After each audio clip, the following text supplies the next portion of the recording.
नमस्कार दोस्तों, स्वागत है आपका वर्दी को समर्पित एकमात्र संस्थान अर्जुन क्लासेस में।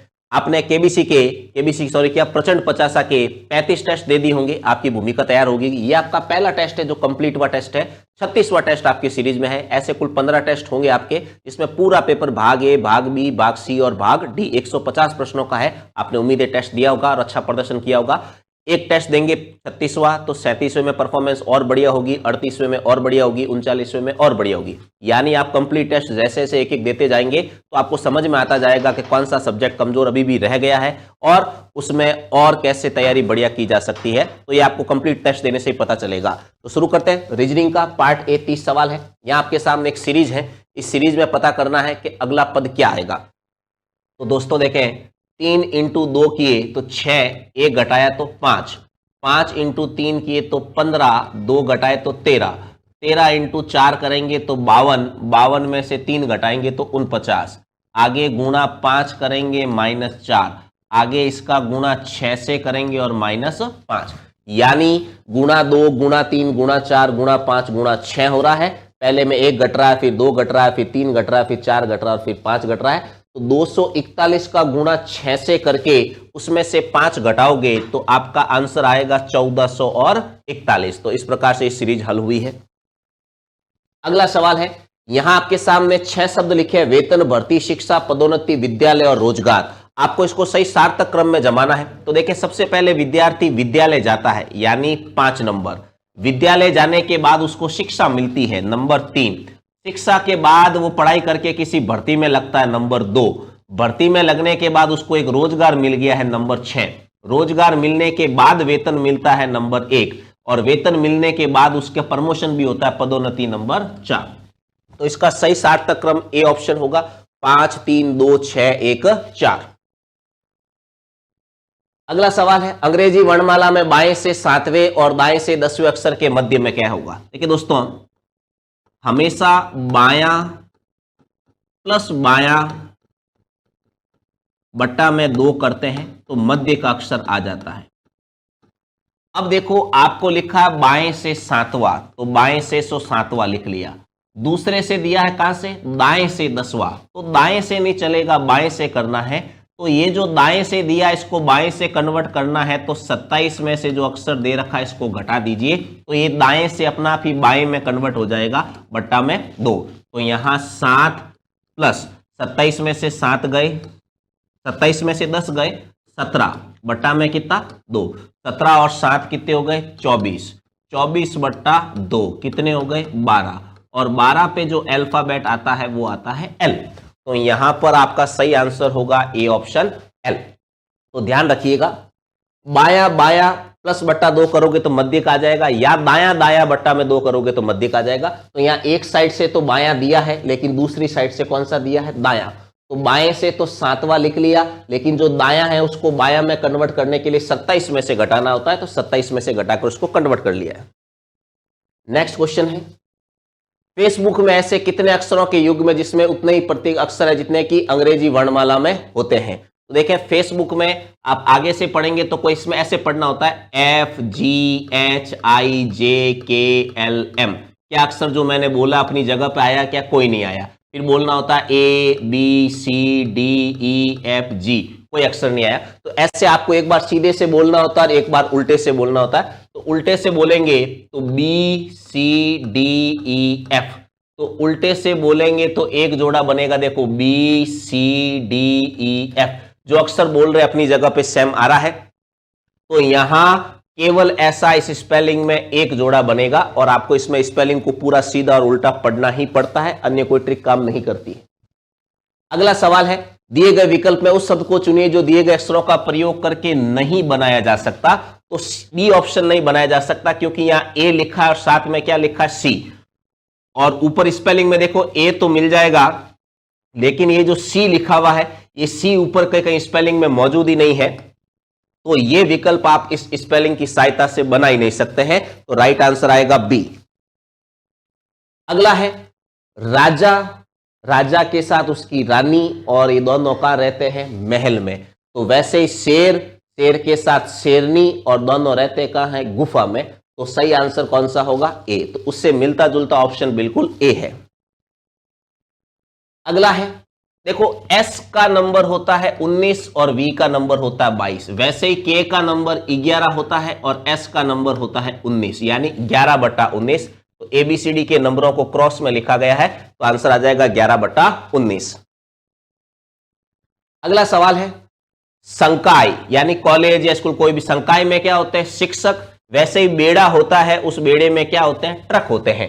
ठीक है, तो चींटियां जो है वो झुंड में होती है, यानी झुंड पहले होता, चींटी बाद में होता, तो मामला बैठ जाता। लेकिन संकाय में शिक्षक होते हैं तो बेड़े में ट्रक होते हैं, तो सही आंसर ऑप्शन डी ही बैठेगा।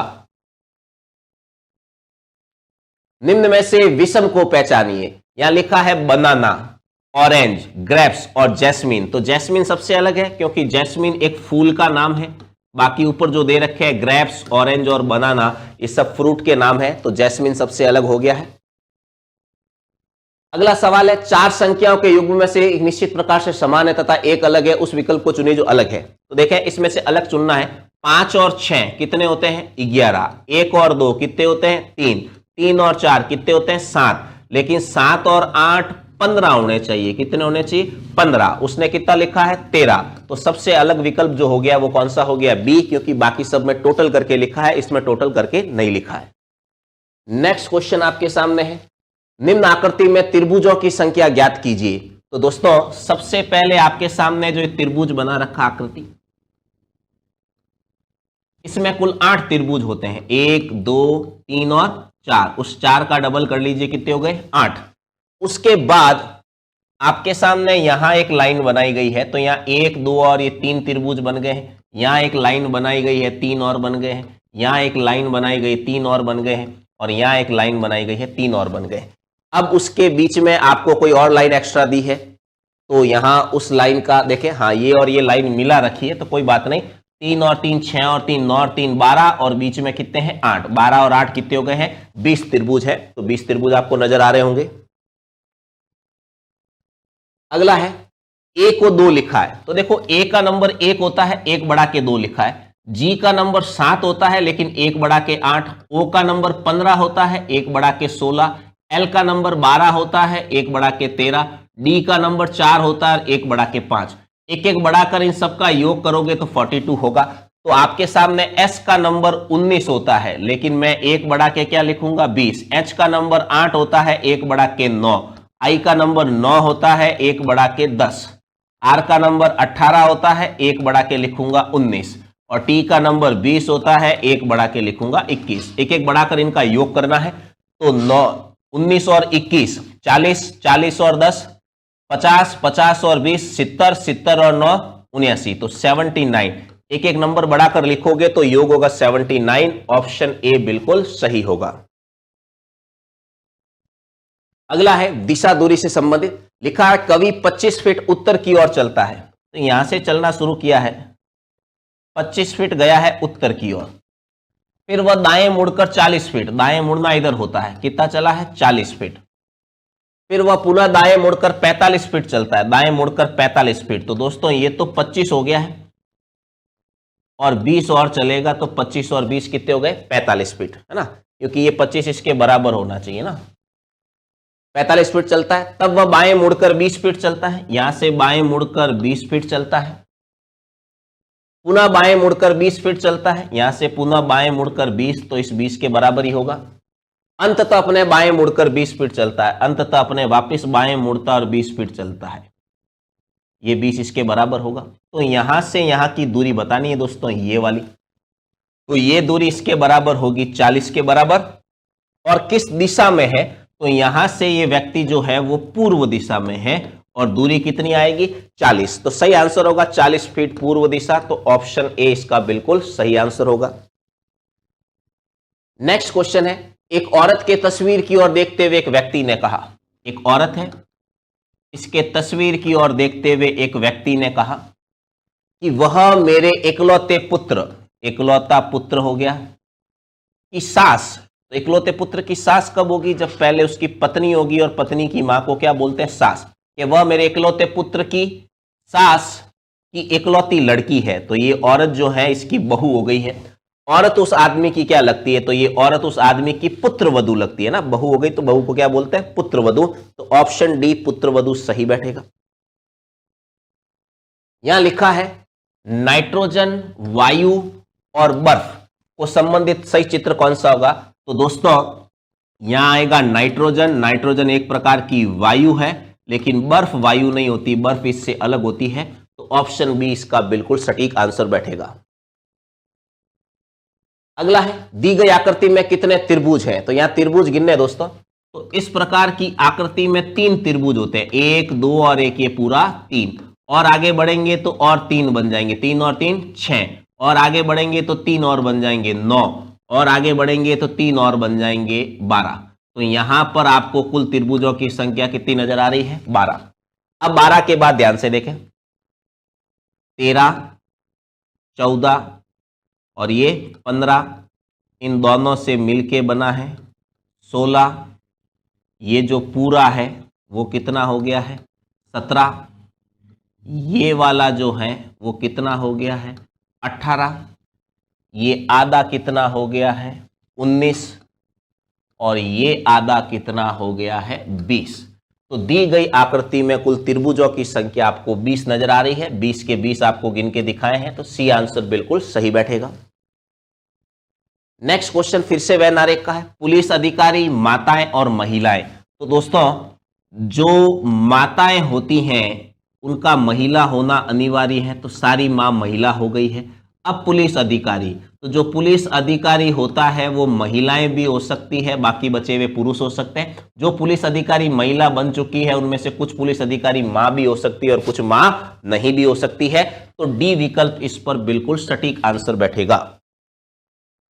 नेक्स्ट क्वेश्चन है, सभी आइसक्रीम जूस हैं। एक बनाए जी आइसक्रीम का गोला, सारे आइसक्रीम क्या है? जूस। कोई भी जूस चॉकलेट नहीं है। ये कह रहा है जूस का कोई भी भाग चॉकलेट को टच नहीं कर सकता। अब आपके सामने 3 निष्कर्ष दिए हैं, ध्यान से पढ़कर उसको सही गलत बताना था। कुछ चॉकलेट आइसक्रीम है, बताओ। उसने लिखा है कोई भी चॉकलेट जो है वो जूस नहीं है, तो चॉकलेट आइसक्रीम भी नहीं हो सकती क्योंकि पूरी आइसक्रीम जूस में। तो लिखा है कुछ चॉकलेट आइसक्रीम है, तो चॉकलेट और आइसक्रीम टच नहीं कर सकते, तो गलत है। अगला है कुछ जूस आइसक्रीम है। ये जो जूस का गोला है इसका कुछ भाग किसने घेर रखा है? आइसक्रीम ने घेर रखा है, बिल्कुल सही कह रहा है। अगला है कोई भी आइसक्रीम चॉकलेट नहीं है। ये कह रहा है कोई आइसक्रीम चॉकलेट नहीं है, बिल्कुल सही कह रहा है क्योंकि पूरी आइसक्रीम जूस में है और कोई जूस चॉकलेट नहीं है, तो कोई आइसक्रीम भी चॉकलेट नहीं है। ये बात बिल्कुल सही बैठती है। तो यहां दूसरा और तीसरा सही है, जो आपके ऑप्शन सी में प्रदर्शित हो रहा है। सेकंड और थर्ड बिल्कुल सही है। नेक्स्ट क्वेश्चन आपके सामने है, 62 रंग के डिब्बों में बाएं से 21वें तथा दाएं से 14वें डिब्बे के मध्य में कितने डब्बे होंगे? तो देखो भाई, बाएं से 21वां और दाएं से 14वां के इन दोनों के डिब्बों के बीच में कितने होंगे? तो 21 + 14 करेंगे तो 4 और 1 5, 2 और 1 3, 35। कुल डिब्बे कितने हैं? 62। मध्य में निकालने तो 62 में से 35 निकालोगे, 12 में से 5 गए तो 7 और 5 में से 3 गए तो 2। तो इन दोनों के मध्य में जो डिब्बे हैं वो है 27। ऑप्शन बी बिल्कुल सटीक आंसर बैठेगा। नेक्स्ट क्वेश्चन है, 8 व्यक्ति बैठे हैं उत्तर की ओर मुख करके। डब्ल्यू वी के दाएं तीसरा है, वी के दाएं तीसरा, पहला, दूसरा और तीसरा। कौन बैठा है भाई? डब्ल्यू वी के दाएं तीसरा है। एस वी के बाएं तीसरा है। देखो भाई, इधर होता है दायां और इधर होता है बायां।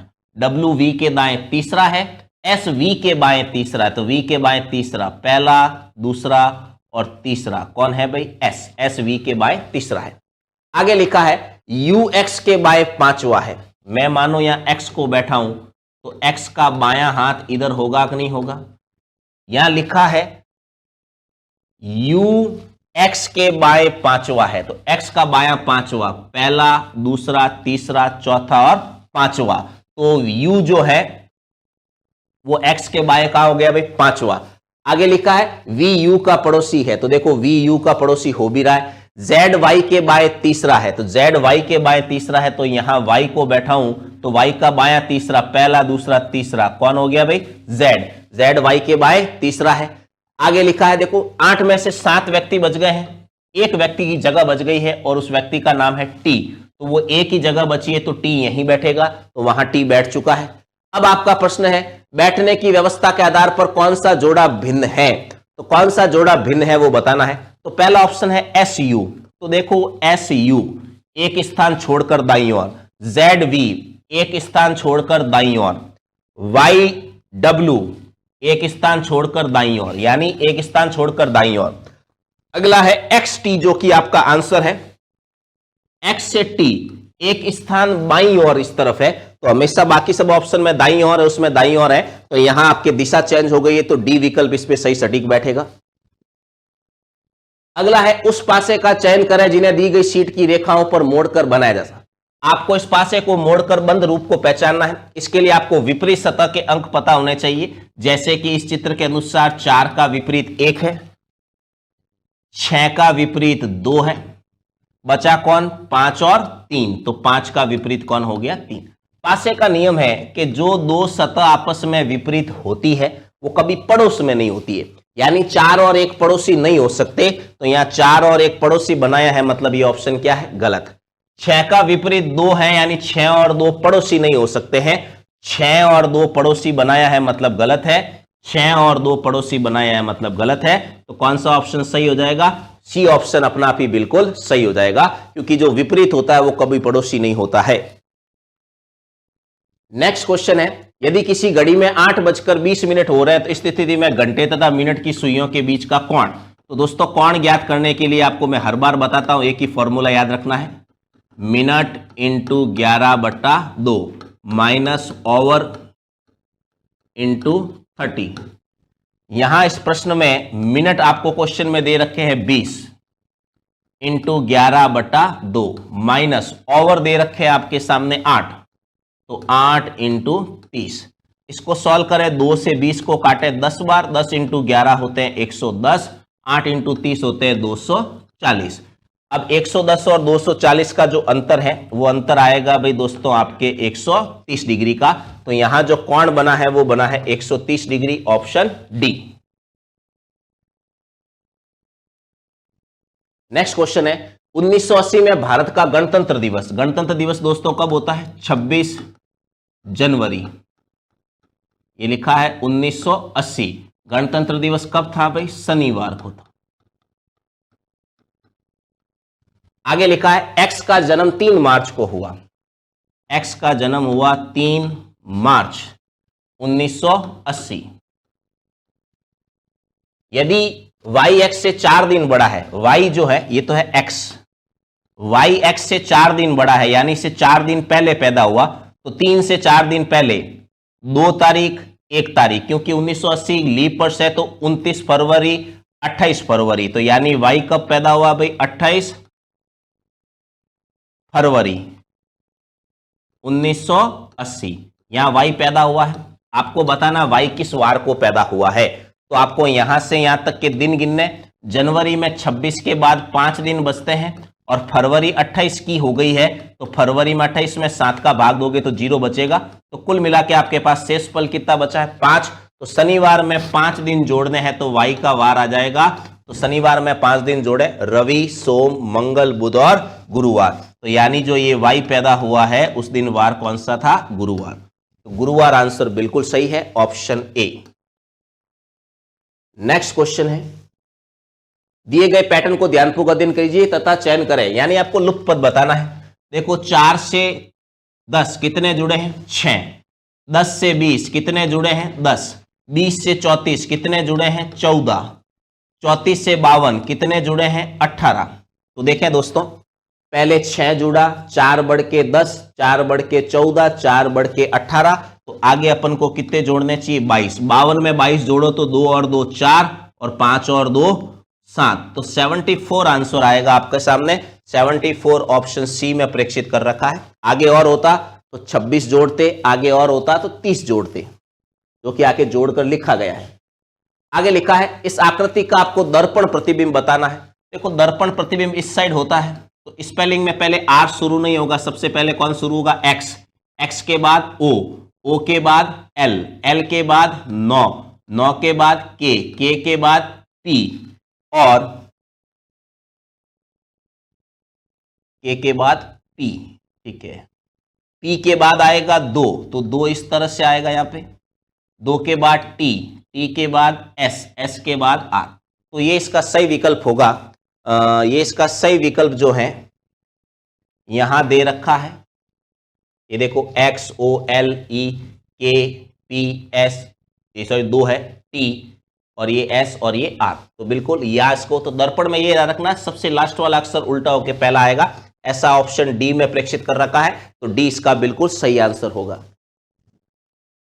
आगे कथन और कार्यवाही है, आसान है। लिखा है शहर के किसी कॉलेज के समीप एक बच्चे को पुलिस ने नशीले ड्रग्स की बिक्री करते हुए पकड़ा। अब पुलिस की कौन सी कार्रवाई उचित है? पुलिस को उस बच्चे को पीटना चाहिए, गलत है, कार्रवाई ऐसी हो ही नहीं सकती। पुलिस को उस बच्चे से ड्रग्स की आपूर्तिकर्ता के बारे में पूछताछ करनी चाहिए, सही है कि पूछना चाहिए बेटा ड्रग्स कहां से लाया है। तो यहां केवल सेकंड जो है वो तर्कसंगत है, तो ऑप्शन बी बिल्कुल सही होगा।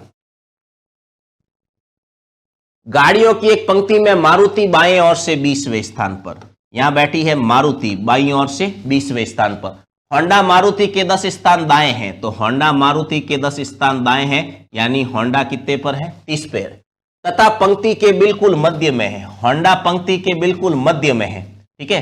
तो बताओ इधर 29 गाड़ियां पड़ी होगी और इधर भी कितनी गाड़ियां पड़ी होगी? 29। होंडा बिल्कुल मध्य में है, तो 29 और 29 हो गए 58, 29 और 29 कितने हो गए हैं? 58, और बीच में होंडा खड़ी है, तो 58 और 1 कितने हो गए हैं? 59। तो लाइन में कुल कितनी गाड़ियां खड़ी है?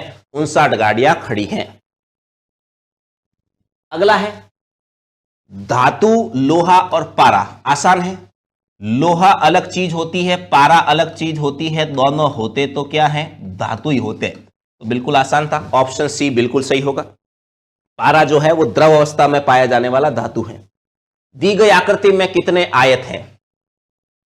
तो दोस्तों ये वाली जो आकृति है, 1 लाइन, 2 लाइन, 3 लाइन, तो आप यहां लिखेंगे 1, यहां लिखेंगे 2, यहां लिखेंगे 3 और यहां लिखेंगे 4।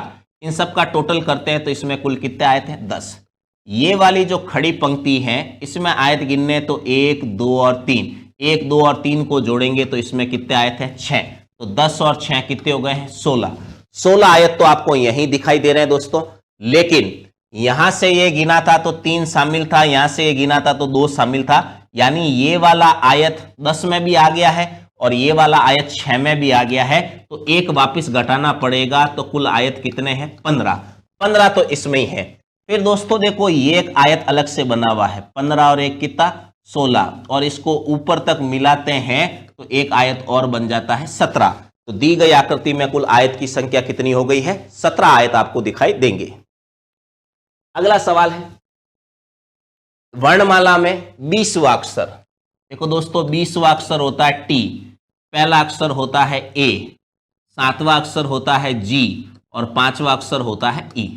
ये कह रहा है इन 5 अक्षरों से कोई सार्थक शब्द, यानी जिसका अंग्रेजी की डिक्शनरी में कोई अर्थ होना चाहिए, सार्थक शब्द बनाया जा सकता है, उस शब्द का दूसरा वर्ण क्या होगा? तो इससे आप एक शब्द बना सकते हैं गेट, GATE, गेट। ये एक सार्थक शब्द है और इस गेट में दूसरा अक्षर कौन सा है? ए, तो यहां इसका दूसरा अक्षर ए इसका बिल्कुल सही आंसर होगा। तो दोस्तों ये आपके रीजनिंग के 30 प्रश्न थे। अगले भाग में आप देखेंगे भाग बी सामान्य ज्ञान और विज्ञान, आगे आपको भाग सी मिलेगा महिला बाल अपराध, आगे भाग डी मिलेगा राजस्थान का सामान्य ज्ञान, यानी पूरा पेपर है। यदि आप इस पूरे पेपर को अच्छे से तैयार करते हैं तो डेफिनेटली आपको कांस्टेबल की परीक्षा में बहुत बहुत फायदा होने वाला है। अगले भाग के लिए तैयार रहिएगा। धन्यवाद। जय हिंद, जय भारत। नमस्कार दोस्तों, हम लोग क्वेश्चन आंसर को लेकर डिस्कस कर रहे हैं, मॉडल पेपर को लेकर। कंप्यूटर के जो आपके 30 महत्वपूर्ण क्वेश्चन है उसको लेकर चर्चा करेंगे। तो दोस्तों आज का पहला क्वेश्चन जो दे रखा है वो दे रखा पंचकार्ड का जनक किसे कहा जाता है? तो देखिए पंचकार्ड के जनक जो है दोस्तों हरमन होलेरिथ को कहते हैं, और पंचकार्ड सूचना निवेश की सबसे क्या थी? पुरानी युक्ति थी। अगर क्वेश्चन पूछ ले कि सूचना निवेश का सबसे पुराना माध्यम क्या है, तो वो भी कौन सा था दोस्तों? पंचकार्ड था। तो ये आपको विशेष तौर पर ध्यान रखना है कि पंचकार्ड के आविष्कारक जो है वो कौन है? Herman Hollerith. अगला क्वेश्चन दे रखा है GUI का अर्थ क्या होता है? देखिए 2 तरह के इंटरफेस होते, एक तो होता कमांड यूजर इंटरफेस जैसे MS DOS, soft disk operating system, और दूसरा होता ग्राफिकल यूज़र इंटरफेस, जिसे बहुत सारे एग्जाम्पल है। ग्राफिकल यूज़र इंटरफेस WIMP को सपोर्ट करता है। विंडो, आइकन, मेन्यू तथा पॉइंटर सब कुछ इनके फॉर्म में दिखता है। तो इसका राइट आंसर कौन सा होगा? ग्राफिकल यूज़र इंटरफेस होता है। तो इसका करेक्ट आंसर कौन सा हो जाता है? बी हो जाता है। अगला क्वेश्चन जो दे रखा दोस्तों, निम्नलिखित में से कौन सा एक इनपुट डिवाइस है? इनपुट डिवाइस कौन सा है? तो दोस्तों जिनके पीछे टर या कर लगता है वो आउटपुट होती है। तो इसमें डिजिटल कैमरा एक प्रकार का इमेज कैप्चरिंग इनपुट डिवाइस है। अगला क्वेश्चन, कौन सा आउटपुट डिवाइस है? आउटपुट डिवाइस हम लोगों ने बात की थी दोस्तों, जिनके पीछे टर या कर लगता हो, मॉनिटर को कहते हैं।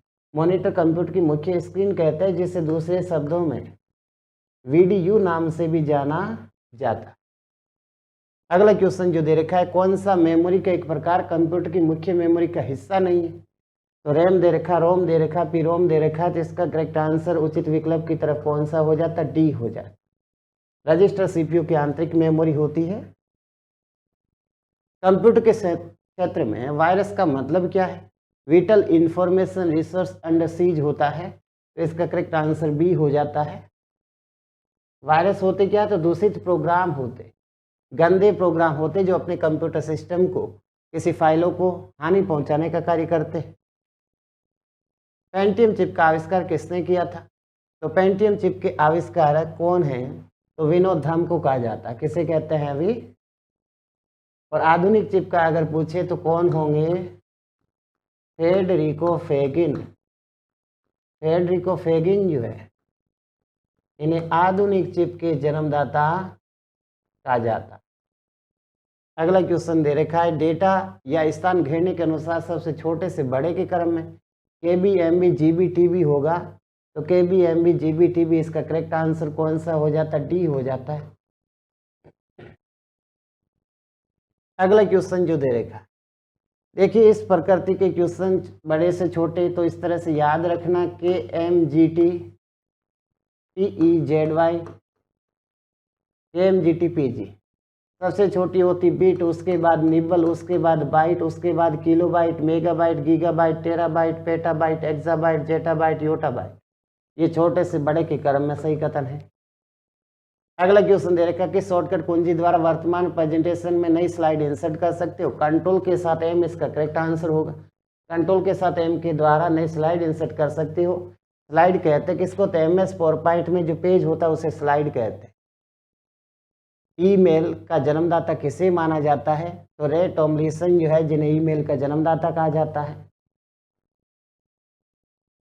अगला क्वेश्चन आपके स्क्रीन पर देखा, इनमें से कौन सा कंप्यूटर हार्डवेयर नहीं है? तो इसमें आपका एक्सेल जो है ये हार्डवेयर नहीं है, एक तरह का किसका भाग है? MS ऑफिस का भाग है, और एक तरह का क्या एप्लीकेशन सॉफ्टवेयर है। एक्सेल स्प्रेडशीट जो है इलेक्ट्रॉनिक स्प्रेडशीट का उदाहरण है। किसी कीबोर्ड पर एंटर की का अन्य नाम क्या है? तो एंटर की को ही तो रिटर्न कुंजी नाम से भी जाना जाता है। अगला क्वेश्चन दे रखा कौन सा, बायोस का विस्तृत रूप क्या होता है? तो इसका होता है बेसिक इनपुट आउटपुट सिस्टम। ये बूटिंग प्रोसेस का चरण होता है दोस्तों। कंप्यूटर सिस्टम का स्टार्ट होना बूट कहलाता, कोल्ड बूट, वार्म बूट। और कंप्यूटर सिस्टम को स्टार्ट करने से लेकर जब तक कंप्यूटर कार्य करने की स्थिति में नहीं लौटता, उसके बीच चली प्रोसेस को बूटिंग प्रोसेस कहते हैं। अगला क्वेश्चन दे रखा, केड का अर्थ क्या है? कंप्यूटर एडेड डिज़ाइन होता है। तो इसका राइट आंसर कौन सा हो जाएगा? ए हो जाएगा। अगला क्वेश्चन, एक निबल में कितने बिटों के बराबर होता है? एक निबल कितने बिटों के बराबर होता है? तो एक निबल में बिट कितने होते हैं? निबल में बिट की संख्या कितनी होगी? 4।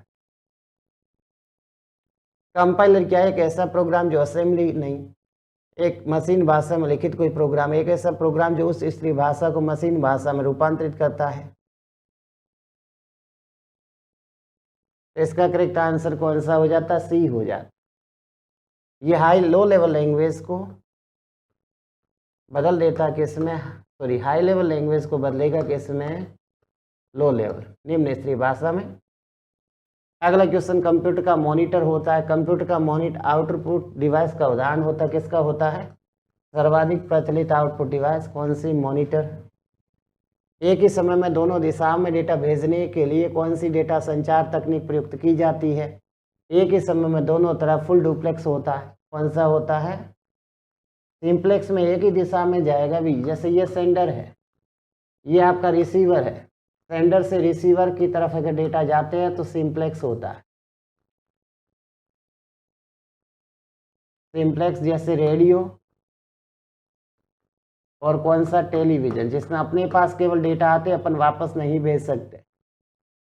सेंडर से रिसीवर की तरफ डेटा जा भी सकते हैं और क्या कर सकते? आ भी सकते हैं।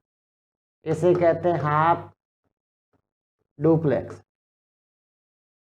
समान समय में एक ही तरफ गमन करेंगे, वॉकी टॉकी। उदाहरण क्या है? Walkie talkie.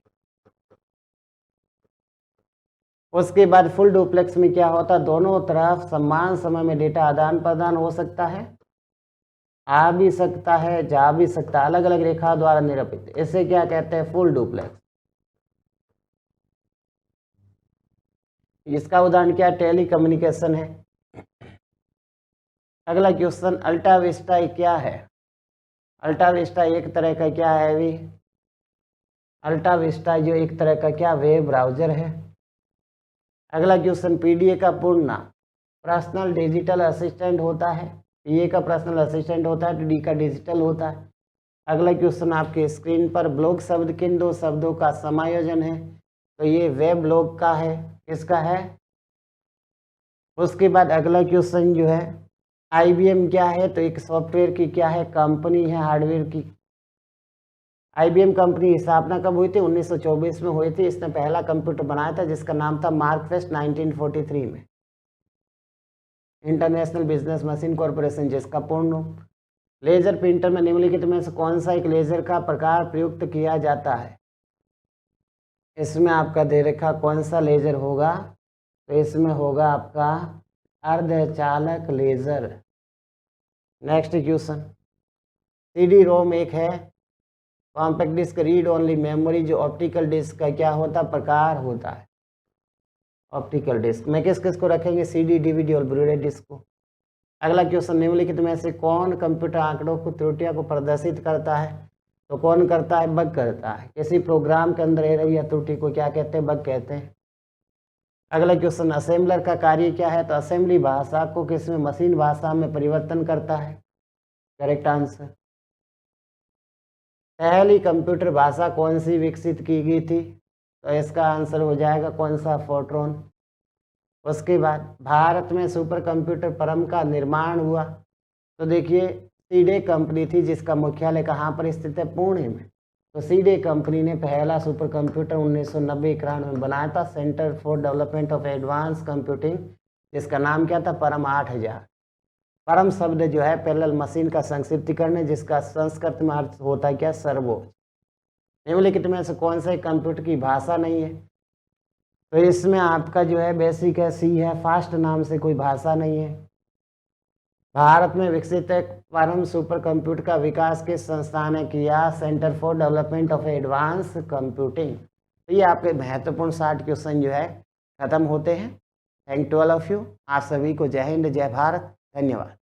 हेलो दोस्तों, अब चर्चा करते हैं हमारे पेपर के पार्ट बी, जो आपके भारत के सामान्य ज्ञान, विज्ञान और समसामयिकी से संबंधित है। और इसमें प्रश्न संख्या आएगी आपके 61 से लेकर के 95 तक। कहाँ तक आएगी? 61 से लेकर के 95 तक के जो प्रश्न होंगे वो आपके पार्ट बी में आएंगे, और ये भारत के सामान्य विज्ञान से, ज्ञान से और समसामयिकी से संबंधित हो गए। तो शुरू करते हैं पार्ट बी का पहला प्रश्न, यानी कि प्रश्न संख्या 61। रक्तहिम घटना क्या होती है? रक्तहिम घटना क्या होती है? और इसका सही जवाब होगा वो होगा एक शैवाल के कारण। देखिए शैवाल जो होता है वो अपने जो साधारण भाषा में कहें तो वो काई के समान होता है और सामान्य तौर पर हरे रंग का होता है। लेकिन ये जो शैवाल है वो कैसे रंग का होता है? लाल रंग का। ये पहाड़ी एरियो में, जो बर्फीले एरिया है वहां पर ये पाया जाता है, और ऐसा लगता है कि जैसे सब जगह क्या हो, लाल कलर बिछ गया हो या खून निकल गया हो। तो इस कारण इसको क्या बोलते हैं? रक्त हिम घटना कहते हैं। और ये किसके कारण होता है? एक शैवाल के कारण होता है, जो किस रंग का होता है? लाल रंग का होता है। और ये कहां पर पाया जाता है? बर्फीले एरियो में, ऊंचे पहाड़ों पर पाया जाता है। अगला प्रश्न हमारा निम्नलिखित में से किसे भारत का नेपोलियन कहा जाता है? निम्नलिखित में से किसे भारत का नेपोलियन कहा जाता है? और इसका जो सही जवाब होगा वो होगा समुद्रगुप्त होगा। क्या होगा? समुद्रगुप्त गुप्त वंश का राजा था और इसे भारत का नेपोलियन कहते हैं। और ये कहा किसने है? विंसेंट स्मिथ ने कहा है। किसने कहा है? विंसेंट स्मिथ ने कहा है। किसने कहा है? विंसेंट स्मिथ ने कहा है समुद्रगुप्त। और समुद्रगुप्त के समय आपके श्रीलंका के राजा मेघवर्मन ने, किसने? मेघवर्मन ने आपके गया में एक बौद्ध विहार बनाने की अनुमति मांगी थी, याद रखिएगा, श्रीलंका। और समुद्रगुप्त के बारे में हमें जानकारी किससे मिलती है? प्रयाग प्रशस्ति से मिलती है। किससे मिलती है? प्रयाग प्रशस्ति। और इसकी रचना किसने की थी? हरिसेन ने की थी। किसने की थी? हरिसेन ने की थी। ठीक है। और चंद्रगुप्त जो मौर्य है, ये मौर्य वंश का संस्थापक था, भारत का पहला सम्राट कहलाता है। ठीक है। और चंद्रगुप्त विक्रमादित्य ये समुद्रगुप्त का पुत्र था। और चंद्रगुप्त विक्रमादित्य के दरबार में कौन थे? नवरत्न थे। और एक नवरत्न किसके दरबार में थे? अकबर के दरबार में थे। और चंद्रगुप्त के दरबार में जो नवरत्न थे, यानी कि 9 विद्वानों का समूह, जिसमें से प्रमुख थे कालिदास, जिन्हें भारत का क्या कहते हैं? शेक्सपियर कहा जाता है। और अगर कालिदास की रचनाओं की बात करें तो कालिदास की रचनाओं में आपके मालविकाग्निमित्र, अभिज्ञान शाकुंतलम, विक्रमोर्वश्यम, रघुवंश, मेघदूत, ऋतु संहार, ये प्रमुख रचनाएं आती है। और चंद्रगुप्त के समय चीनी यात्री फाहियान भारत आया था। कौन आया था? फाहियान भारत आया था, चीनी यात्री, याद रखिएगा। अगला प्रश्न हमारा, सम्राट अशोक ने बौद्ध धर्म के प्रचार के लिए श्रीलंका किसे भेजा था? सम्राट अशोक, याद रखिए, अशोक चंद्रगुप्त मौर्य का पुत्र था, बिंदुसार का पुत्र था, जिसने एक युद्ध लड़ा था, कलिंग का युद्ध। कौन सा युद्ध लड़ा था सम्राट अशोक ने? कलिंग का युद्ध। कब लड़ा था? 261 ईसा पूर्व में लड़ा था, बीसी में लड़ा था। और इस युद्ध के बाद में अशोक का हृदय परिवर्तन हो गया था और उसने धर्म युद्ध की नीति को त्याग करके धर्म की नीति को अपना लिया था। और बौद्ध धर्म के प्रचार के लिए कई धर्म प्रचारक अलग अलग देशों में भेजे थे। और अपने पुत्र महेंद्र और अपनी बेटी संघमित्रा को कहां पर भेजा था? संघमित्रा को श्रीलंका भेजा था। अपने पुत्र महेंद्र और पुत्री संघमित्रा को कहां पर भेजा था? श्रीलंका भेजा था। बात करें अगर अश्वघोष की, तो अश्वघोष किसके दरबार में था? कनिष्क के दरबार में था। किसके दरबार में था? कनिष्क के दरबार में था, याद रखिएगा। कई बार प्रश्न पूछा जाता है अश्वघोष किसके दरबार में थे? तो कनिष्क के दरबार में थे। ठीक है। अगला प्रश्न हमारा, निम्नलिखित 4 स्थानों पर हुई बौद्ध संगीतियों को सही क्रमानुसार लगाइए। विकल्प है आपके वैशाली, राजगृह, कुंडलवन, पाटलिपुत्र। इसमें से सही विकल्प आपका कौन सा होगा? और इसमें देखिए आपकी जो पहली संगीति हुई थी वो हुई थी राजगिरी में, दूसरी हुई थी वैशाली में, तीसरी हुई थी पाटलिपुत्र में और चौथी हुई थी कुंडलवन में। तो 2 1 4 3, 2 1 4 3 विकल्प डी हमारा क्या होगा? सही जवाब होगा। पहली जो बौद्ध संगीति हुई थी बौद्ध धर्म के प्रचार के लिए, तो वो आपके राजगृह में हुई थी और ये हर्यक वंश के राजा अजातशत्रु ने बुलाई थी। दूसरी हुई थी वैशाली में जो कालाशोक ने बुलाई थी। तीसरी हुई थी आपके पाटलिपुत्र जो मौर्य सम्राट अशोक ने बुलाई थी। और चौथी हुई थी कुंडलवन कश्मीर में, और ये किसने बुलाई थी? कनिष्क ने बुलाई थी। किसने बुलाई थी? कनिष्क ने बुलाई थी। ठीक है, आगे बढ़ते हैं। अगला प्रश्न हमारा, निम्न में से किस जीव का रक्त सफेद होता है? निम्न में से किस जीव का रक्त क्या होता है? सफेद होता है। प्रश्न संख्या 65 और इसका सही जवाब होगा तिलचट्टा, जिसे हम साधारण भाषा में क्या बोलते हैं? कॉकरोच कहते हैं। क्या कहते हैं? और इसका रंग क्या होता है? सफेद। किस लिए होता है? हीमोग्लोबिन की कमी के कारण इसका रंग क्या होता है? सफेद होता है। और आपने एक जीव का नाम सुना होगा गिरगिट। क्या सुना होगा? गिरगिट। ठीक है, और इसका जो खून होता है वो हरे रंग का होता है। किस रंग का होता है? हरे रंग का होता है। तो कॉकरोच का जो खून है वो किस रंग का होता है? व्हाइट कलर का होता है, जबकि गिरगिट का रंग कैसा होता है? हरे रंग का होता है। किस रंग का होता है? हरे रंग का होता है। अगला प्रश्न हमारा, डीएनए में मौजूद शर्करा होती है। डीएनए में मौजूद शर्करा क्या होती है? डीएनए का पूरा नाम होता है डीऑक्सीराइबो न्यूक्लिक अम्ल, और ये हमारे शरीर में अनुवांशिक गुणों यानी कि अनुवांशिक क्रियाओं का संचालन करते हैं। अनुवांशिक गुणों को एक पीढ़ी से दूसरी पीढ़ी में पहुंचाते हैं डीएनए। और डीएनए में मौजूद जो शर्करा होती है उसका नाम है आपकी डीऑक्सीराइबोस। क्या है? डीऑक्सीराइबोस है। अगला प्रश्न हमारा, घाव भरने में कौन सा विटामिन सहायक है? घाव भरने में कौन सा विटामिन सहायक है? तो विटामिन सी घाव भरने में सहायक है। विटामिन ए हमारी आंखों के लिए काफी अच्छा होता है, विटामिन बी हमारी इम्यूनिटी सिस्टम के लिए, और विटामिन डी जो है वो हमारी हड्डियों और मांसपेशियों के लिए काफी अच्छा होता है। और विटामिन सी, ठीक है, जो खट्टे फलों में ज्यादा पाया जाता है, ठीक है, और ये हमारे घाव भरने के लिए सहायक होता है। अगला प्रश्न हमारा, हुमायूंनामा ग्रंथ किसने लिखा था? हुमायूंनामा लिखा था गुलबदन बेगम ने। ये हुमायूं की बहन थी और अकबर के कहने पर इन्होंने हुमायूंनामा ग्रंथ लिखा था। और अबुल फजल की रचना की बात करें तो अबुल फजल की रचना का नाम है अकबरनामा। क्या नाम है? अकबरनामा। ये अबुल फजल की रचना का नाम है, जो अकबर के दरबार में थे। बदायूनी ये भी अकबर के दरबार में थे और इनकी रचना का नाम है मुंतखब। क्या है? मुंतखब उल तवारीख। मुंतखब उल तवारीख ये आपके बदायूनी की रचना का नाम है। और हुमायूं ये आपके मुगल बादशाह थे, बाबर के पुत्र थे। और हुमायूं के बारे में भी एक बात याद रखिएगा कि हुमायूं ज्योतिष में विश्वास करता था और सप्ताह के 7 दिन अलग अलग रंग के कपड़े पहनता था। और हुमायूं के बारे में एक विद्वान है लेनपुल, उन्होंने कहा है कि हुमायूं जीवन भर लड़खड़ाता रहा और लड़खड़ाते हुए ही उसकी क्या हो गई? मृत्यु हो गई थी। देखो, भारतीय इतिहास में 2 राजाओं हैं जिनकी मृत्यु गिरने से हुई है। एक गिरा था घोड़े से, वो था कुतुबुद्दीन ऐबक, और एक है हुमायूं जो सीढ़ियों से फिसल के गिरा था, जिसके कारण इनकी मृत्यु हो गई थी। अगला प्रश्न हमारा, विजयनगर के किस शासक ने गजबेटकर या गजबेटकर की उपाधि प्राप्त की थी? देवराय प्रथम ने, देवराय द्वितीय ने, कृष्णदेवराय ने, या इनमें से कोई नहीं? विजयनगर के किस शासक ने गजबेटकर की उपाधि धारण की थी? तो इसमें आपका सही जवाब होगा 69 का बी होगा, कृष्णदेवराय ने, सॉरी देवराय द्वितीय ने आपके विजयनगर साम्राज्य था जिसने गजबेटकर की उपाधि धारण की। और गजबेटकर का अर्थ होता है हाथियों का शिकारी। और इसकी एक और उपाधि थी इमादी देवराय। इमादी देव राय, ये भी इसकी उपाधि थी। और इसके समय में आपके कौन आए थे भारत में? अब्दुल रज्जाक विदेशी यात्री था जो भारत आया था गजबे इसके काल में, देवराय द्वितीय के काल में अब्दुल रज्जाक भारत आया था। या निकोलो कोंटी आया था देवराय प्रथम के काल में, और अब्दुल रज्जाक आया था देवराय द्वितीय के काल में। बात करें कृष्णदेवराय के काल में तो इसके काल में भी 2 विदेशी यात्री आए थे। एक का नाम था आपके बारबोसा और एक का नाम था डोमिगो पायस। और बाबर ने अपनी जो आत्मकथा है तुजू के बाबरी, उसमें कृष्णदेवराय को भारत का सबसे ताकतवर राजा बताया है। किसे बताया है? कृष्णदेवराय को। अगला प्रश्न हमारा, कश्मीर का अकबर किसे कहा जाता है? तो इसका सही जवाब होगा जैनुल अबिदीन को कहा जाता है, क्योंकि इसने भी अकबर के भांति सभी धर्मों के प्रति आदर और सम्मान की नीति अपनाई थी, समधर्म की नीति अपनाई थी। इसलिए इसे कश्मीर का क्या कहते हैं? अकबर कहते हैं। देखिए, भारतीय इतिहास में अगर पूछा जाए कि सबसे पहले जजिया कर हटाने वाला राजा कौन था, तो उसमें नाम आएगा आपके अलाउद्दीन बहमन शाह। अलाउद्दीन बहमन शाह ये पहला मुस्लिम राजा था जिसने जजिया कर हटाया था। और दूसरा राजा था जैनुल अबिदीन जिसने जजिया कर हटाया था। और तीसरा राजा था अकबर जिसने जजिया कर हटाया था।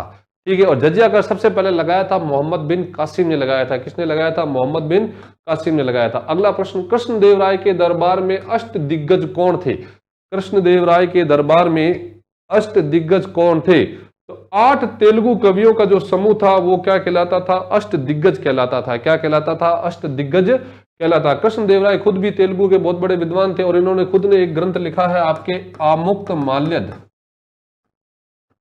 आमुक्त माल्यद ये किसने लिखा है? कृष्णदेवराय ने। और एक और लिखा है जामवती कल्याणम। जामवती कल्याणम। और 8 कवियों का समूह था कृष्णदेवराय के काल में, जिसे क्या बोलते थे? अष्ट दिग्गज कहते थे। क्या बोलते थे? अष्ट दिग्गज कहते थे। जिसमें आपके एक प्रसिद्ध थे तेनालीराम। क्या थे? तेनालीराम प्रसिद्ध थे, जिनकी रचना है पांडुरंग महात्म्य। जिसकी रचना का नाम क्या है? पांडुरंग महात्म्य। और एक और विद्वान थे पेडाना। कौन विद्वान थे? पेडाना थे। तेनालीराम, ठीक है, और पेडाना, ये आपके 8 कवियों में से 2 प्रसिद्ध थे। और कृष्णदेवराय खुद ने 2 रचनाएं लिखी, एक आमुक्त माल्यद और जामवती कल्याणम। अगला प्रश्न हमारा, चौरी चौरा की घटना का संबंध जिससे है वह है। चौरा चौरी जो कांड हुआ था 5 फरवरी 1922 ईस्वी को, क्या हुआ था? 5 फरवरी 1922 ईस्वी को एक घटना घटी थी जिसमें हिंसक भीड़ ने पुलिस थाने को आग लगा दी थी और जिसमें कई पुलिस वाले जिंदा जल गए थे। और इस घटना से दुखी होकर के 12 फरवरी 1922 ईस्वी को गांधी जी ने एक आंदोलन को वापस ले लिया। और वो आंदोलन कौन सा था? असहयोग आंदोलन था। असहयोग नॉन कॉर्पोरेशन मूवमेंट को क्या कर लिया था? गांधी जी ने वापस ले लिया था। और किससे? चोरा चोरी की घटना से दुखी होकर के। और सविनय अवज्ञा आंदोलन ये आपके 6 अप्रैल 1930 को शुरू हुआ था और 5 मार्च 1931 को आपके गांधी इरविन समझौता होता है मार्च 1931 में। उसके तहत इसको क्या कर दिया जाता है? स्थगित कर दिया जाता है। और भारत छोड़ो आंदोलन आपके 1942 ईस्वी में शुरू हुआ था, 9 अगस्त 1942 ईस्वी में, याद रखिएगा। ठीक है, अगला प्रश्न हमारा, भारत का आधुनिक पुरुष किसे कहते हैं? तो भारत का जो आधुनिक पुरुष कहा जाता है राजा राम मोहन राय को। भारत का आधुनिक पुरुष, आधुनिक भारत के पिता, पत्रकारिता के अग्रदूत, नव सुधार आंदोलनों के प्रवर्तक, राष्ट्रवाद के जनक, ठीक है, युगदूत, ये सभी किसे कहते हैं? राजा राम मोहन राय को कहते हैं। और राजा राम मोहन राय को हम किस लिए याद करते हैं कि इनके प्रयासों से 1829 ईस्वी में एक कुप्रथा पर रोक लगाई गई थी। वो कुप्रथा कौन सी थी? सती प्रथा। और इस समय गवर्नर जनरल कौन थे? Lord William Bentinck. कौन थे? लॉर्ड विलियम बेंटिक थे। कौन थे? लॉर्ड विलियम बेंटिक थे, याद रखिएगा। ठीक है, स्वामी राजा राम मोहन राय। और 1828 ईस्वी में इन्होंने कौन से समाज की स्थापना की थी? ब्रह्म समाज की स्थापना की थी। कौन से समाज की स्थापना की थी? ब्रह्म समाज की। और इन्हें राजा की उपाधि मुगल बादशाह अकबर ने दी थी। किसने दी थी? मुगल बादशाह अकबर ने दी थी। अगर इनके समाचार पत्रों की बात करें तो समाचार पत्रों में आएगा एक मीरातुल अखबार, ठीक है, प्रमुख है संवाद कौमुदी। क्या आएगा? मीरात उल अखबार, संवाद कौमुदी और बंगदूत इनके प्रमुख समाचार पत्र थे। आगे बढ़ते हैं, अगला प्रश्न हमारा, वल्लभ भाई पटेल को सरदार की उपाधि किस आंदोलन के बाद दी गई थी? सरदार वल्लभ भाई पटेल लौह पुरुष, ठीक है, भारत का बिस्मार्क कहते हैं। और भारतीय रियासतों के एकीकरण में इनका बहुत ही बड़ा योगदान रहा है। 5 जुलाई 1947 को एक विभाग स्थापित किया गया था, रियासत सचिवालय। रियासत सचिवालय स्थापित किया गया था और जिसके ये कौन थे? अध्यक्ष थे सरदार वल्लभ भाई पटेल। और इस विभाग का काम क्या था? भारतीय रियासतों का एकीकरण करना। और इन्हें सरदार की उपाधि बारडोली सत्याग्रह के बाद में दी गई थी और ये 1928 ईस्वी में हुआ था। अहमदाबाद सत्याग्रह, चंपारण सत्याग्रह, खेड़ा सत्याग्रह। अहमदाबाद चंपारण हुआ था 1917 में और ये दोनों हुए थे 1918 में। और इन तीनों से ही किसका नाम संबंधित है? महात्मा गांधी जी का नाम संबंधित है। महात्मा गांधी जी का जो पहला सत्याग्रह था वो चंपारण सत्याग्रह था, याद रखिएगा। पहली भूख हड़ताल जो करी थी अहमदाबाद में की थी। ठीक है, अगला प्रश्न हमारा, भारतवर्ष का प्रथम किसान आंदोलन था। भारतवर्ष का प्रथम किसान आंदोलन जो था वो था बिजोलिया किसान आंदोलन, जो राजस्थान में चलाया गया था, याद रखिएगा। और सबसे लंबा किसान आंदोलन भी कहा जाता है। ठीक है, बिजोलिया किसान आंदोलन कई 84 प्रकार की लाग बाग के खिलाफ चलाया गया था। ठीक है, और सबसे लंबा आंदोलन भी इसे माना जाता है। अगला प्रश्न है, किस देश को यूरोप का सिक मैन कहा जाता है? यानी कि अब सिंपल सी भाषा में कहें तो यूरोप का मरीज किसे कहते हैं? तो वो कहते हैं तुर्की को। किसे कहते हैं? तुर्की। तुर्की जो देश है वो यूरोप और एशिया के मध्य स्थित है। ठीक है, और इनके जो संबंध रहे हैं यूरोप के साथ में, अच्छे कभी बुरे, इस कारण इसे क्या कहते हैं? यूरोप का सिक मैन कहते हैं। ठीक है, तुर्की। और इसकी राजधानी का नाम है अंकारा। क्या है? राजधानी अंकारा है, याद रखिएगा। अगला प्रश्न हमारा, निम्नलिखित में से कौन सा एक सही सुमेलित नहीं है? तो 4 आपको पर्वत दे रखे हैं और वहां आगे दे रखा है उनके राज्य यानी कि देश। कौन सा, किस देश में नहीं है आपको बताना है। सही नहीं है सुमेलित। और इसका जो सही जवाब होगा वो होगा यूराल पर्वत, जो ब्राजील में नहीं है। ये कहां पर है? एशिया और यूरोप दोनों की सीमाओं के मध्य है। खासकर ये यूराल जो पर्वत है वो रूस में है। कहां पर है? रूस में। और ये एशिया और यूरोप के मध्य एक विभाजन रेखा का कार्य करता है यूराल पर्वत। ठीक है, अगला प्रश्न हमारा, एशिया की सबसे लंबी नदी कौन सी है? एशिया की सबसे लंबी नदी कौन सी है? एशिया की जो सबसे लंबी नदी है वो है यांगटीसी। कौन सी नदी है? यांगटीसी, जो चीन में बहती है, मुख्य रूप से एशिया की सबसे लंबी नदी है और दुनिया की तीसरी सबसे लंबी नदी है। ठीक है, और ह्वांग नदी, इसे पीली नदी कहते हैं और चीन का शोक भी कहते हैं। ब्रह्मपुत्र को आपके असम का शोक कहते हैं। किसे कहते हैं? ब्रह्मपुत्र को असम का शोक, और ह्वांग हो को चीन का शोक कहते हैं और इसे पीली नदी भी कहते हैं। क्या कहते हैं? पीली नदी भी कहा जाता है। और एशिया की सबसे लंबी नदी कौन सी है? यांगटीसी क्यांग। और दुनिया की जो सबसे लंबी नदी है वो नील नदी, जो मुख्य रूप से कहां पर बहती है? अफ्रीका महाद्वीप में बहती है। अगला प्रश्न है, निम्नलिखित महाद्वीपों में से किसमें देशों की संख्या अधिकतम है? निम्नलिखित महादेशों में से आपकी किस में देशों की संख्या क्या है जो सबसे अधिक है? और इसमें जो सही जवाब होगा वो होगा हमारा अफ्रीका। और इसमें देशों की संख्या जो आज के समय है लगभग 54 देश है। वहीं यूरोप में आपके 49 देश है, एशिया में 48 के लगभग देश है, और दक्षिण अमेरिका में तकरीबन आपके मे बी 13 देश है। कितने हैं? 13 देश माने जाते हैं। ठीक है, दक्षिण अमेरिका में जो देशों की संख्या मानी जाती है वो कितनी मानी जाती है? और सबसे अधिक देश कहां पर है? सबसे अधिक देश है आपके अफ्रीका, 54 देश।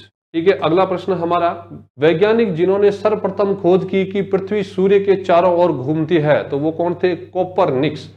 ठीक है, कौन थे? कोपरनिकस। हालांकि भारत में सबसे पहले अपने माना जाता है आर्यभट्ट ने बताया था कि पृथ्वी गोल है, सूर्य के चारों ओर घूमती है, लेकिन यूरोपियों की बात करें तो कोपरनिकस ने बताया था कि भाई पृथ्वी सूर्य के चारों ओर घूमती है। सूर्य आपके सौरमंडल का केंद्र है, सूर्य घूमता नहीं है बल्कि सारे ग्रह सूर्य के चक्कर लगाते हैं। ये किसने कहा था? कोपरनिकस ने कहा था। फिर अगला आता है, अफ्रीका का सर्वोच्च पर्वत शिखर माउंट किलिमंजारो स्थित है केन्या में, मालावी में, तंजानिया में, जाम्बिया में। ये आपको बताना है। प्रश्न संख्या 81, और इसका सही जवाब होगा जो है तंजानिया में है। और ये आपके मृत ज्वालामुखी का एक उदाहरण है। अफ्रीका का सर्वोच्च पर्वत शिखर है आपके माउंट किलिमंजारो, और यहां से भूमध्य रेखा गुजरती है। क्या गुजरती है? भूमध्य रेखा गुजरती है। अगर विश्व की सबसे ऊंची चोटी की बात करें तो सभी को पता होगा माउंट एवरेस्ट है। कौन सी चोटी है दुनिया की सबसे ऊंची चोटी? Mount Everest. ठीक है, आगे बढ़ते हैं। अगला प्रश्न हमारा, निम्नलिखित में से भारत का सबसे ऊंचा शिखर कौन सा है? भारत का सबसे ऊंचा शिखर, देखिए भारत का जो सबसे ऊंचा शिखर है इन विकल्पों में से जो होगा वो होगा कंचनजंगा। हालांकि अगर पूछा जाए तो सबसे ऊंचा शिखर जो होगा वो होगा K2, जिसे अपन कहते हैं गॉडविन ऑस्टिन कहते हैं। क्या कहते हैं? Godwin Austen. ठीक है, हालांकि ये पीओके में है, ठीक है, लेकिन यहां पर विकल्पों में नहीं है, इसलिए हम इस किसे मानेंगे? कंचनजंगा को, जिसकी ऊंचाई है आपके 85-86 यानी कि 8586 मीटर इसकी ऊंचाई है। और वैसे अगर कंचनजंगा K2 होता तो भारत की सबसे ऊंची चोटी K2 सही होती। ठीक है, अगला प्रश्न हमारा, निम्न में से कौन सा राष्ट्रीय उद्यान मध्य प्रदेश में स्थित नहीं है? इसका जो सही जवाब होगा वो होगा ताडोबा।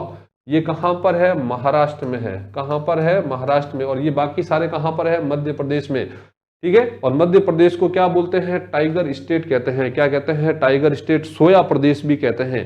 ठीक है, अगला प्रश्न हमारा, गहीर माथा समुद्री जीव अभ्यारण्य किस राज्य में स्थित है? 84 प्रश्न संख्या, और ये है हमारे उड़ीसा में है।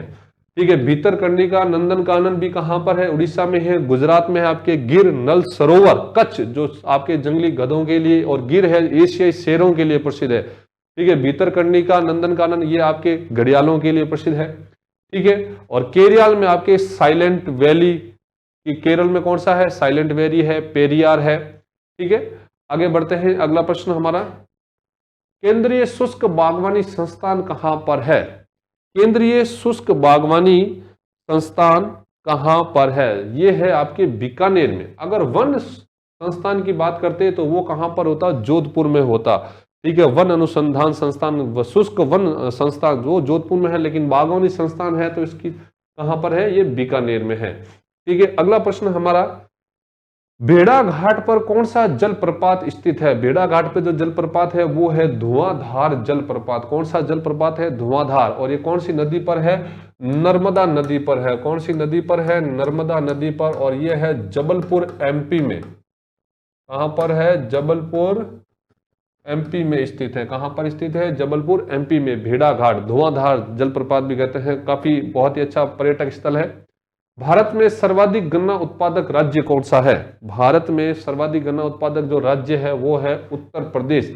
अगर प्रति हेक्टर उत्पादन की बात की जाए तो उसमें क्या होगा? तमिलनाडु होगा। प्रति हेक्टर उत्पादन की बात की जाए तो क्या होगा? तमिलनाडु होगा। और सबसे अधिक उत्पादन की बात की जाए तो उसमें क्या होगा? उत्तर प्रदेश होगा। अगला प्रश्न, भारतीय स्टेट बैंक की स्थापना कब हुई थी? भारतीय स्टेट बैंक की स्थापना कब हुई थी? देखिए, इसका जो राष्ट्रीयकरण हुआ था वो हुआ था आपके 1955 ईस्वी में। कब हुआ था? 1955 ईस्वी में, 1 जुलाई 1955 ईस्वी को हुआ था। और इसका जो पुराना नाम है, जो 1921 ईस्वी में स्थापित हुआ था, आपके imperial bank of India. Imperial bank of India, ठीक है। और ये शुरुआत में 3 बैंक थे, तीनों बैंकों को एक करके 1921 ईस्वी में ये बैंक बनाया गया था। Bank of Bengal, bank of Madras, bank of आपके बंबई, ठीक है। तो इन तीनों बैंकों को मिलाकर के इंपीरियल बैंक बना और इसका जो राष्ट्रीयकरण किया गया था वो 1955 ईस्वी में किया गया था। अगला प्रश्न हमारा, निम्न में से किसे भंग नहीं किया जा सकता परंतु समाप्त किया जा सकता है? किसे भंग नहीं किया जा सकता परंतु समाप्त किया जा सकता है? और वो है विधान परिषद। इसको, विधान परिषद को भंग नहीं कर सकते क्योंकि ये भी राज्यसभा की तरह स्थायी सदन है। लेकिन भारत के हर राज्यों में विधान परिषद नहीं है। अभी फिलहाल केवल 6 ही राज्यों में विधान परिषद है, जिसमें यूपी है, बिहार है, महाराष्ट्र है, तेलंगाना है, कर्नाटक है, ठीक है। तो आंध्र प्रदेश, बिहार, कर्नाटक, महाराष्ट्र, तेलंगाना, यूपी में ही 6 राज्य हैं जहां पर आपके विधान परिषद है। तो विधान परिषद को समाप्त कर सकते हैं, भंग नहीं कर सकते। क्यों? क्योंकि विधानसभा या लोकसभा में अगर सरकार के पास में बहुमत नहीं है तो इसे भंग किया जा सकता है, लेकिन विधान परिषद या राज्यसभा को कभी भंग नहीं किया जा सकता है, ठीक है। अभी हाल ही में असम और उड़ीसा में भी विधान परिषद के गठन को मंजूरी दी गई है, ठीक है। अगला प्रश्न हमारा, भारतीय संविधान के किस अनुच्छेद के अंतर्गत राजस्थान राज्य चुनाव आयोग की स्थापना की गई हुई है? भारतीय संविधान के किस अनुच्छेद के अंतर्गत राजस्थान राज्य चुनाव आयोग की स्थापना हुई थी? यह आपको बताना है, सीधा सा प्रश्न पूछा गया है और इसका जो सही जवाब होगा विकल्प सी, अनुच्छेद 243 के के तहत, अनुच्छेद 243 के तहत हुई है। अगला प्रश्न हमारा, रमन मैग्सेसे पुरस्कार सर्वप्रथम किस महिला को मिला था? और वो मिला था मदर टेरेसा को। इसे एशिया का नोबेल पुरस्कार कहते हैं, रमन मैग्सेसे पुरस्कार को। और ये सबसे पहले किसे दिया गया था? मदर टेरेसा को दिया गया था। अगला प्रश्न है, असंगत को छांटिए और इसमें जो सही जवाब होगा वो होगा अंतरराष्ट्रीय योग दिवस, जो 21 मई को ना होकर के कब होता है? 21 जून को होता है। कब होता है? 21 जून को होता है। अगला प्रश्न हमारा, 2 साल के बच्चों को कोरोना वैक्सीन लगाने वाला पहला देश कौन सा है? 2 साल के बच्चों को कोरोना वैक्सीन लगाने वाला जो पहला देश है वो है क्यूबा, ठीक है। कहां पे है क्यूबा? और इसकी राजधानी है हवाना, ठीक है। चीनी का कटोरा कहा जाता है, एंटीलीज जो देश के है वहां पर है। और अगला प्रश्न हमारा, किस राज्य ने सरकारी नौकरी में महिला आरक्षण को 30 से बढ़ाकर 40% कर दिया है? और वो इसका सही जवाब होगा तमिलनाडु ने। किसने? तमिलनाडु ने। वहां पर सरकारी नौकरियों में महिला आरक्षण को 30 से बढ़ाकर कितना कर दिया है? 40। और पार्ट बी का लास्ट प्रश्न, वह देश जहां महिला सांसदों की संख्या सर्वाधिक है। महिला सांसदों की सर्वाधिक संख्या वाला देश है आइसलैंड। कौन सा देश है? आइसलैंड, ठीक है। तो ये पार्ट बी जो आपके भारत के सामान्य ज्ञान से संबंधित है, कंप्लीट होते हैं। अब आएगा आपकी पार्ट सी, ठीक है। दोस्तों, आप पार्ट ए और पार्ट बी कर चुके हैं। ये है पार्ट सी, महिला और बाल अपराध। वैसे मैंने यूट्यूब पर आपको पूरी क्लास दी है और ऐप के ऊपर भी 100 सवाल की 2 क्लास दी है, महिला और बाल अपराध। उतना पढ़ ले तो काफी इनफ होता है। यदि आपने वो पढ़ा है तो ये सवाल आपके लिए बहुत ही आसान होंगे महिला और बाल अपराध के। लिखा है, भारतीय दंड संहिता की धारा 376 के अंतर्गत किस प्रकार के अपराध होने के दंड का प्रावधान है? 376 जो धारा है दोस्तों, ये है बलात्कार से संबंधित। तो 376 धारा जो है वो बलात्कार से संबंधित है, ऑप्शन डी। तो बिल्कुल आपको उसमें याद कराया गया है। धारा 376 बलात्कार, 376 ए हो तो स्त्री को डरा धमकाकर बलात्कार करना जिससे उसे गंभीर क्षति पहुंची है या उसकी मृत्यु। तो ध्यान रखिएगा, केवल बलात्कार के लिए 376 है, लेकिन बलात्कार के कारण स्त्री की मृत्यु हो जाए तो 376 ए है। पति द्वारा पत्नी से अलग होने पर, यानी डिवोर्स हो चुका है, ऐसी स्थिति में पति द्वारा पत्नी की सहमति के बिना शारीरिक संबंध बनाना बलात्कार माना जाएगा। ऐसा है 376 बी में। 376 सी क्या है? किसी अधिकारी या सेवक, यानी जिसके सानिध्य में बालक या बालिका को रखा गया है, यदि वो अधिकारी ही बलात्कार कर लेता है, यौन अपराध कर लेता है, तो धारा 376 सी के तहत दंड का प्रावधान है। 376 डी सामूहिक बलात्कार। सामूहिक बलात्कार मतलब दो या दो से अधिक व्यक्ति मिलकर बलात्कार करते हैं, तो धारा 376 डी सामूहिक बलात्कार। 376 डी ए 16 वर्ष से कम आयु की लड़की के साथ सामूहिक बलात्कार 376 डी ए। 376 डी बी 12 वर्ष से कम आयु की लड़की के साथ सामूहिक बलात्कार। आपका प्रश्न था धारा 376 किससे संबंधित है, तो किसका आएगा? बलात्कार। यह आपको यहां इस प्रश्न में दिखाई दे रहा है। 376 किसके संबंधित है? बलात्कार। लेकिन आपको ये बाकी सभी धाराएं भी याद रखनी है, क्योंकि इन सब से भी प्रश्न बनता है। उम्मीद है आपने उस चैप्टर को याद किया होगा, तो ये धाराएं याद कीजिएगा। अगला है पॉक्सो अधिनियम कब लागू किया गया? तो पॉक्सो अधिनियम दोस्तों डेट है 14 नवंबर 2012। तो तिथि याद ही रखनी है और अन्य कोई तरीका नहीं है। महिलाओं का कार्यस्थल पर लैंगिक उत्पीड़न अधिनियम किसके संदर्भ में दिए गए लगभग सभी दिशा निर्देशों को, धारणा प्रावधानों को निहित करता है? तो महिलाओं का कार्यस्थल पर लैंगिक उत्पीड़न जो है, ये जो विशाखा गाइडलाइन जो बनाई गई है, इसके लगभग सभी नियमों की पालना करता है। कौन? महिलाओं का कार्यस्थल पर लैंगिक उत्पीड़न। तो याद रखिएगा विशाखा गाइडलाइन। अगला है पॉक्सो अधिनियम की धारा 6 के तहत कोई भी यौन उत्पीड़न करता है तो उसे न्यूनतम 7 वर्ष की सजा का प्रावधान है। पॉक्सो एक्ट की धारा 6 याद रखिएगा, किसके लिए है? यौन उत्पीड़न। पॉक्सो एक्ट में धारा 6 बताती है यौन उत्पीड़न के बारे में, और इसमें 7 वर्ष की सजा का प्रावधान होगा। नेक्स्ट क्वेश्चन है वेश्यावृत्ति के लिए बच्चों को बेचना किस धारा के अंतर्गत आता है? तो दोस्तों वेश्यावृत्ति के लिए बच्चों को बेचना धारा 372 के अंतर्गत आता है। इसके अतिरिक्त आपको ये सब चीजें भी याद रखनी चाहिए। धारा 366 18 साल से कम उम्र की लड़की को गैरकानूनी संभोग के लिए फुसलाना। धारा 366 का 16 वर्ष से कम आयु की लड़की को गैरकानूनी संभोग के लिए फुसलाना। ये लाइन आगे .com आएगी। 366 का 21 वर्ष से कम आयु की विदेशी लड़की को, ध्यान रखिएगा विदेशी लड़की का जिक्र है तो 366 का 21 वर्ष से कम आयु की विदेशी लड़की को गैरकानूनी संभोग के लिए फुसलाना। आगे है धारा 372 वेश्यावृत्ति के लिए बच्चों को बेचना, और धारा 373 वेश्यावृत्ति के लिए बच्चों को खरीदना। तो आपका जो ये प्रश्न था वेश्यावृत्ति के लिए बच्चों को बेचना, तो बच्चों को बेचने के लिए 372 आएगी। ये आपके सामने लिखी हुई है। वेश्यावृत्ति के लिए बच्चों को बेचना 372 और खरीदने का पूछता तो 373। ये धाराएं आपको याद रखनी चाहिए। अगला है पीसीपीएनडीटी किससे संबंधित है? पीसीपीएनडीटी एक्ट जो है ये जन्म से पहले लिंग निर्धारण का मामला है, यानी जिसको अपन कहते हैं सोनोग्राफी कराना, उससे पहचान करना कि पेट गर्भ में जो है वो लड़का या लड़की है, उससे संबंधित कानून बनाया गया पीसीपीएनडीटी। इसमें डॉक्टर्स के लिए, लैब वाले के लिए, या जो ये साथ में पुरुष जाता है उसके लिए, हर एक के लिए सजा का अलग अलग प्रावधान है, तो उसके भी सवाल आपको पढ़ने चाहिए। कौन सा विकल्प बाल अधिकार का उल्लंघन का मामला नहीं है? माता पिता द्वारा स्कूल जाने के लिए विवश करना, यानी कोई माता पिता अपने बच्चों को स्कूल भेजने के लिए विवश करते हैं, तो ये कोई बाल अधिकार का उल्लंघन नहीं है। माता पिता को अधिकार है कि बच्चों को स्कूल भेजने के लिए विवश करें। अगला है धारा 376 डीबी, ध्यान रखना 376 डीबी किस अपराध से संबंधित है? तो 12 साल से कम उम्र की लड़की के साथ सामूहिक बलात्कार करना। यह धारा 376 डीबी से संबंधित है। यहां आपको देखो धारा 376 बलात्कार, 376 ए स्त्री को डरा धमका कर, ये अभी बताया 376 भी पति पत्नी द्वारा अलग होकर, ये किसी अधिकारी द्वारा, 376 डी सामूहिक बलात्कार, 376 डी ए 16 वर्ष और 376 डी बी 12 वर्ष। अभी पढ़ाया था आपको 376 डी बी जो है वो 12 वर्ष से, तो यहां लिखा है 376 डी बी 12 साल से कम उम्र की लड़की के साथ सामूहिक बलात्कार। तो ये धाराएं याद रखिएगा, इनमें से हर एक में से सवाल बन सकता है।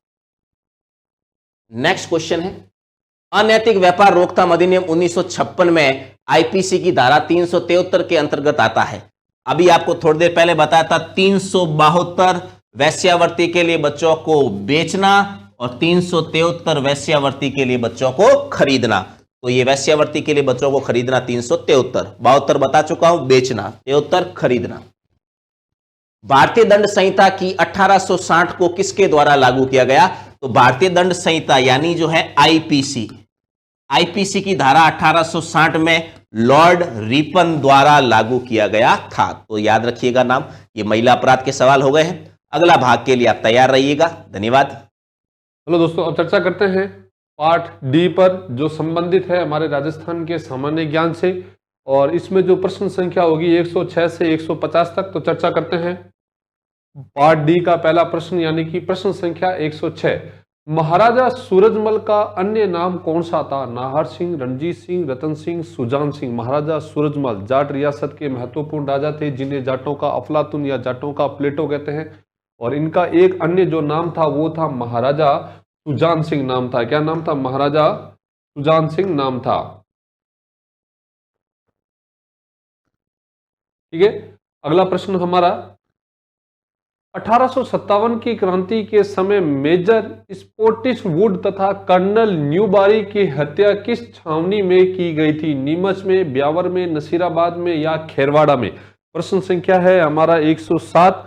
ठीक है, और इसका जो सही जवाब होगा वो होगा नसीराबाद में कर दी गई थी। राजस्थान में जो क्रांति की शुरुआत होती है वो नसीराबाद से ही होती है, और 28 मई को होती है क्रांति की शुरुआत। क्रांति की शुरुआत कब होती है? 28 मई को होती है।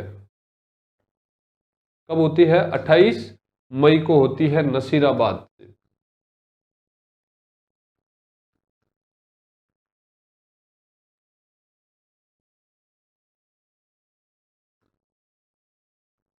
हाँ जी, ठीक है। और यहां पर आपकी स्पोर्टिस वुड तथा कर्नल न्यूबारी की क्या कर दी जाती है? हत्या कर दी जाती है। अगला प्रश्न, निम्नलिखित में से किस स्थल से जाख बाबा प्रतिमा प्राप्त हुई है? आभानेरी से, किराड़ू से, नोह से, बेराट से?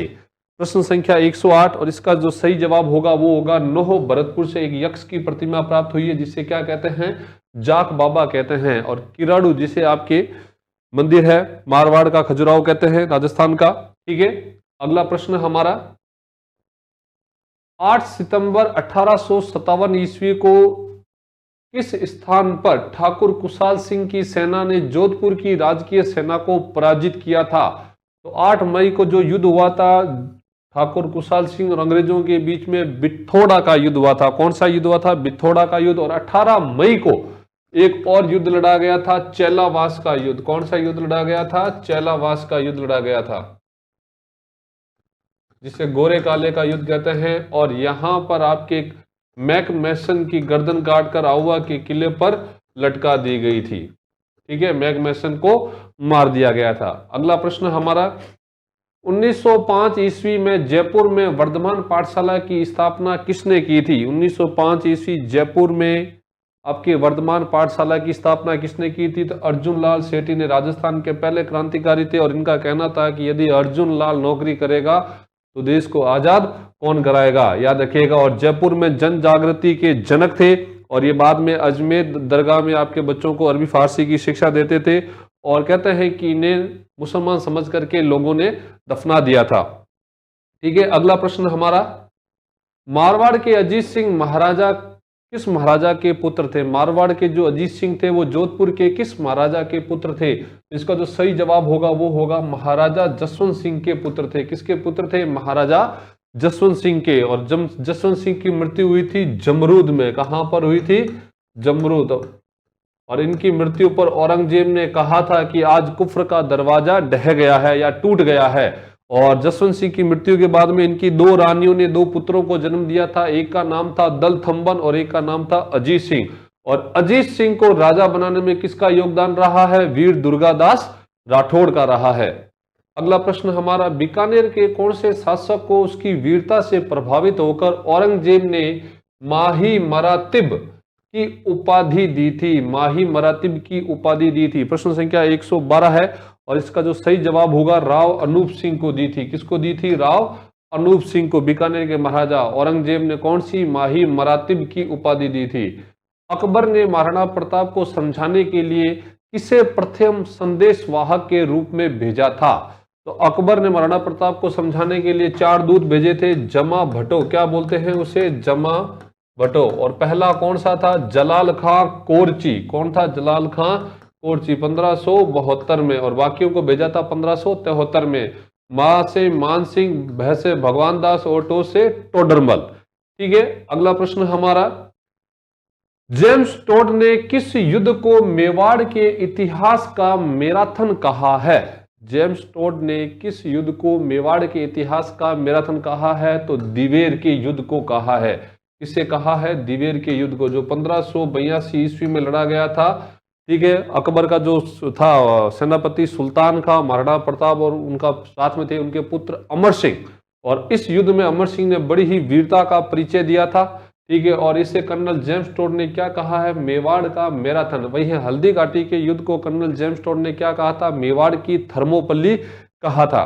ठीक है, अगला प्रश्न हमारा, बाबर द्वारा घाघरा युद्ध कब लड़ा गया था? बाबर द्वारा घाघरा युद्ध कब लड़ा गया था?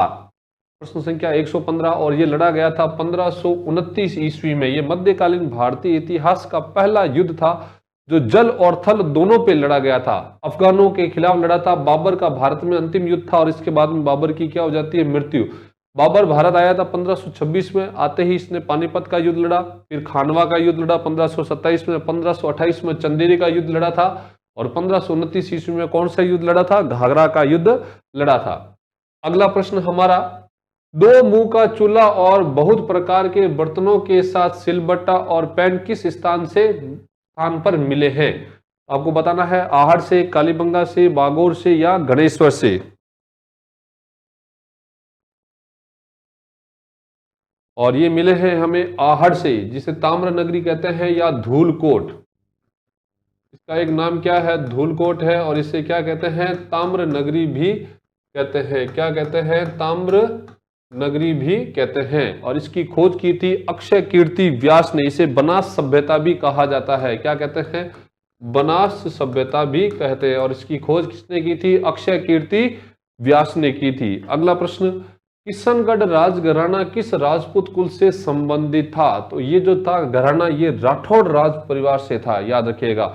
जोधपुर के राजा उदय सिंह के बेटे थे किशन सिंह, जिन्होंने तकरीबन 1609 ईस्वी के लगभग किशनगढ़ बसाया था। कहते हैं उदय सिंह के 16 पुत्र थे, 16 पुत्रों में से एक थे किशन सिंह, जिन्होंने किशनगढ़ बसाया, और ये राठौड़ राजघराने से संबंधित थे।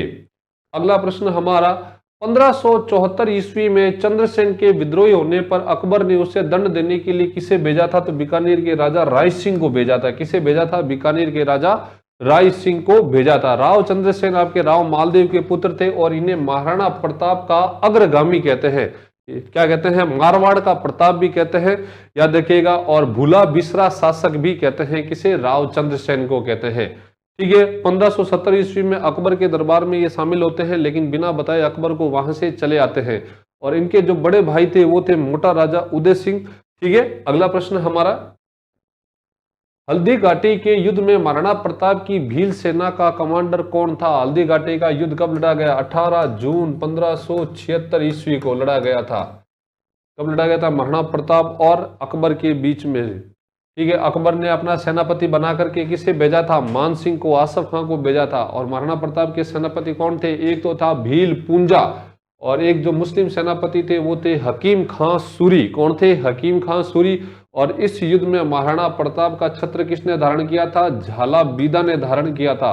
और एक बात याद रखिए, इस युद्ध में मिहत्तर खां ने महाराणा अकबर के आने की झूठी खबर फैलाई थी। और बदायूनी इस युद्ध का क्या था? प्रत्यक्षदर्शी था, जिसने इस युद्ध को क्या कहा है? गोगुंदा का युद्ध कहा है। और वहीं कर्नल जेम्स टोड ने इसे मेवाड़ की थर्मोपल्ली, और अबुल फजल ने इसे खमनौर का युद्ध कहा है। बदायूनी इस युद्ध का क्या था? प्रत्यक्षदर्शी था, और बदायूनी ने इसे क्या कहा है? गोगुंदा का युद्ध कहा है। ठीक है, अगला प्रश्न हमारा, 1303 ईस्वी में चित्तौड़गढ़ विजय के बाद अलाउद्दीन खिलजी ने चित्तौड़ का नाम बदल करके क्या रख दिया था? तो अपने पुत्र खिजर खां के नाम पर क्या रख दिया था? खिजराबाद रख दिया था। क्या रख दिया था? खिजराबाद। इस समय चित्तौड़ के राजा थे आपके रावल रतन सिंह, जो अलाउद्दीन के खिलाफ लड़ते हुए वीरगति को प्राप्त हुए थे, और उनकी पत्नी थी पद्मावती, जिन्होंने क्या कर लिया था? जौहर कर लिया था। ठीक है, ये चित्तौड़ का पहला शाखा था। केसरिया प्लस जौहर क्या कहलाता है? शाखा कहलाता है।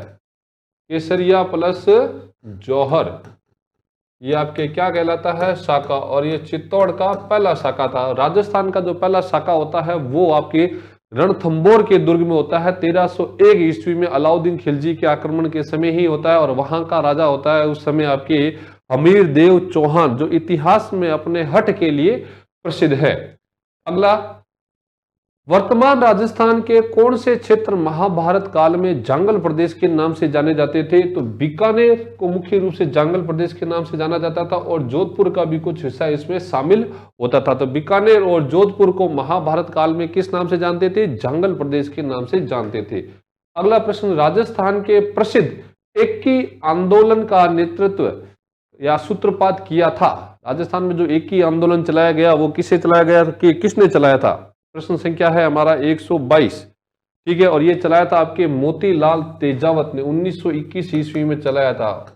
और ये भोमट क्षेत्र में शुरू किया गया था, इसलिए इसे भोमट आंदोलन भी कहते हैं। क्या कहते हैं? भोमट आंदोलन भी कहते हैं। और जनजातियों में राजनीतिक जागरण का प्रतीक था। ये क्या था? जनजातियों में राजनीतिक जागरण का क्या था? इसमें प्रतीक था। और 1929 ईस्वी में महात्मा गांधी के कहने पर मोतीलाल तेजावत ने क्या कर दिया था? सरेंडर कर दिया था, याद रखिएगा, ठीक है। अगला प्रश्न हमारा, जैन मंदिर की स्थापना का उल्लेख करने वाला प्रतिहार अभिलेख कौन सा है? जैन मंदिर की स्थापना का उल्लेख करने वाला प्रतिहार अभिलेख कौन सा है? तो घटियाला अभिलेख, घटियाली अभिलेख भी कहते हैं, याद रखिएगा, ठीक है। अगला हमारा प्रश्न, ग्वालियर अभिलेख में मलेच्छों का नाशक किसे कहा गया है? सबसे पहले पूछा जाता है ग्वालियर अभिलेख है किसका? तो वो मिहिर भोज का है। किसका है? मिहिर भोज का है ग्वालियर अभिलेख। और इसमें आपके मलेच्छों का नाशक किसे कहा गया है? नाग भट्ट को कहा गया है, मिहिर भोज को नहीं कहा गया है। मिहिर भोज के समय अरब यात्री आया था सुलेमान, जिसने मिहिर भोज को इस्लाम का सबसे बड़ा शत्रु या अरबों का सबसे बड़ा शत्रु कहा है, ठीक है। और ये जो ग्वालियर प्रशस्ति है ये किसकी है? मिहिर भोज की है। और इसमें आपके नाग भट्ट को क्या कहा गया है? मलेच्छों का नाशक कहा गया है। और प्रतिहारों को भगवान राम के भाई लक्ष्मण का वंशज बताया गया है। किसका वंशज बताया गया है? भगवान राम के भाई लक्ष्मण का वंशज बताया गया है। अगला प्रश्न हमारा, श्रीमती रमा देवी राजस्थान के किस किसान आंदोलन से संबंध रही है?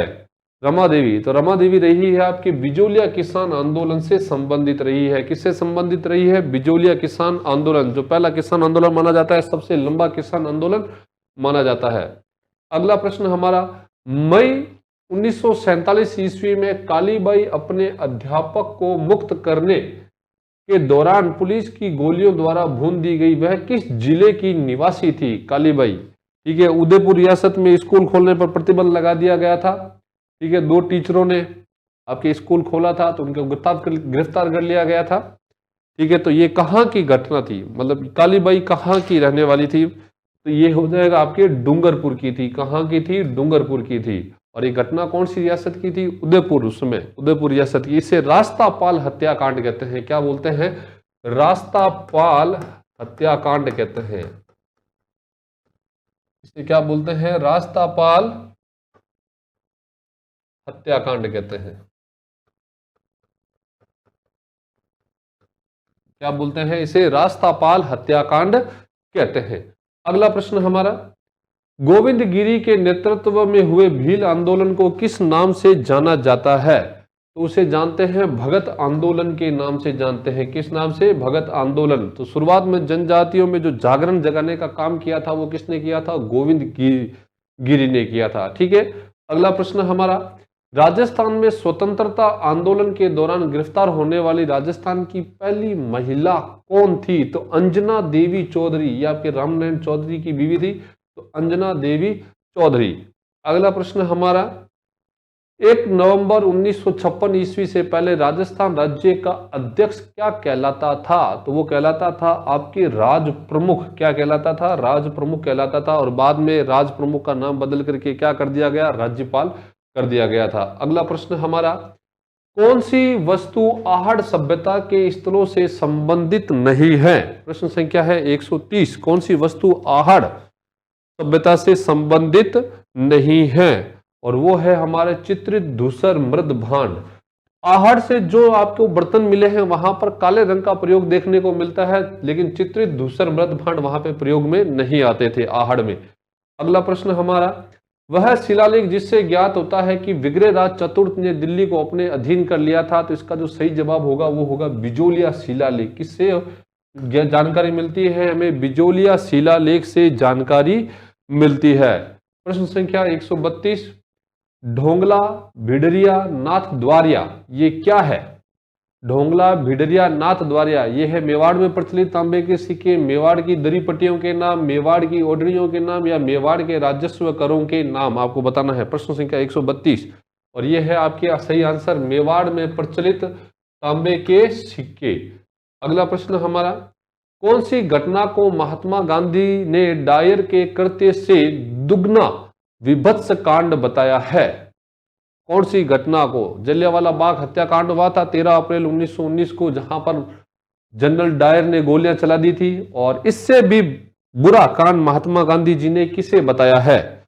और ये हो जाएगा आपके निमूचना कांड को, ठीक है। और यहां पर किसानों पर गोलियां चलाई थी, तो इसे महात्मा गांधी जी ने जलियांवाला बाग हत्याकांड से भी बुरा बताया है। अगला प्रश्न हमारा, अणो राज्य के बारे में निम्नलिखित कथनों पर विचार करो, ठीक है। तो पहला कथन है कि अपने राज्यकाल के प्रारंभ में उसने एक गजनवी आक्रमण को खदेड़ दिया था। फिर है वह मालवा के नरवर्मन को पराजित करने में सफल रहा। तीसरा, उसने चालुक्य नरेश जय सिंह सिद्धराज की पुत्री से विवाह किया था। और चौथा है, वह अपने ही पुत्र द्वारा मारा गया था, ठीक है। तो अणो राज्य के बारे में है, और इसका जो सही जवाब होगा वो होगा 1, 3, 4, ये सही है। क्या है? 1, 3, 4 ये सही है।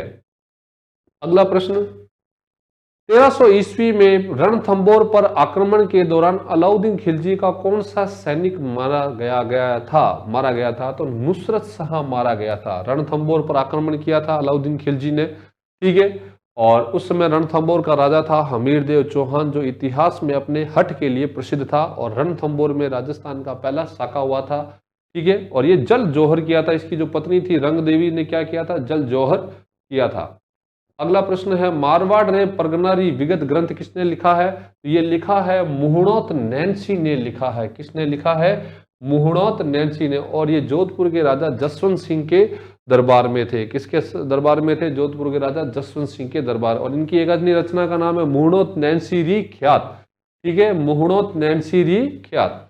अगला प्रश्न है, गुप्तकालीन भ्रमर माता का मंदिर कहां पर स्थित है? गुप्तकालीन भ्रमर माता का मंदिर कहां पर स्थित है? और यह है आपके छोटी सादड़ी, प्रतापगढ़ में है। छोटी सादड़ी यहां पर है गुप्तकालीन भ्रमर माता का मंदिर।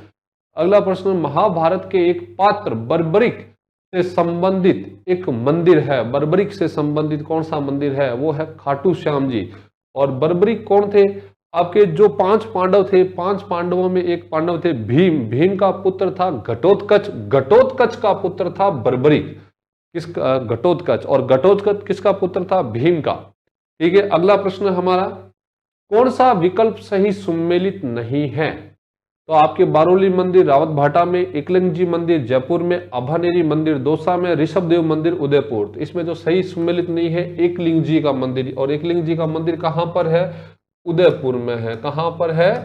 उदयपुर में है, याद रखिएगा, ठीक है। अगला, संत पीर शाह अली और तुकनगीर ने 400 साल पहले मेवाड़ में किस ख्याल की रचना की थी? प्रश्न संख्या 140 हमारा। और उन्होंने की थी तुर्रा कलंगी ख्याल की रचना की थी। किसकी की थी? तुर्रा कलंगी ख्याल की रचना की थी। अगला है, होप सर्कस के नाम से स्मारक कहां पर स्थित है? होप सर्कस के नाम से जो स्मारक है वो है अलवर में। कहां पर स्थित है? अलवर में स्थित है। कहां पर स्थित है? अलवर में स्थित है। अगला प्रश्न, मंकी वैली किसका उपनाम है? मंकी वैली, यहां पर खूब सारे बंदर पाए जाते हैं। गलता जी जयपुर में है। और इनको क्या बोलते हैं? बंदरों की घाटी। क्या बोलते हैं? बंदरों की घाटी, मंकी वैली कहते हैं। अगला प्रश्न, राजस्थान के लोक जीवन में नारचारी शब्द किससे संबंधित है? नारचारी शब्द का संबंध किससे है? और यह है ग्रह कीड़ा से संबंधित है। किससे संबंधित है? ग्रह कीड़ा से संबंधित है, ठीक है। अगला प्रश्न हमारा, खुमाण रासो का रचनाकार कौन है? खुमाण रासो का रचनाकार कौन है? और इसका सही जवाब होगा दलपत। कौन होगा? दलपत खुमाण रासो की रचनाकार है, याद रखिएगा। अगला प्रश्न हमारा, दमहाल लोक नृत्य है कहाँ का? दमहाल लोक नृत्य है कश्मीर का। कहाँ का है? कश्मीर का। दमहाल लोक नृत्य कहाँ का है? कश्मीर का है दमहाल लोक नृत्य, कश्मीर का। अगला प्रश्न, झाली बाव बावड़ी मामादेव का कुंड किस दुर्ग में स्थित है?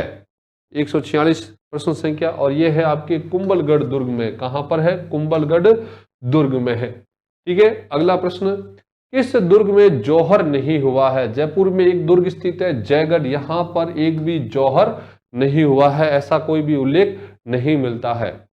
अगला प्रश्न, देश के 5 मिलिट्री स्कूलों में से 2 राजस्थान में हैं, ये कहां पर स्थित है? अजमेर धौलपुर में, अजमेर चित्तौड़गढ़ में, कोटा अजमेर में, चित्तौड़गढ़ माउंट आबू में।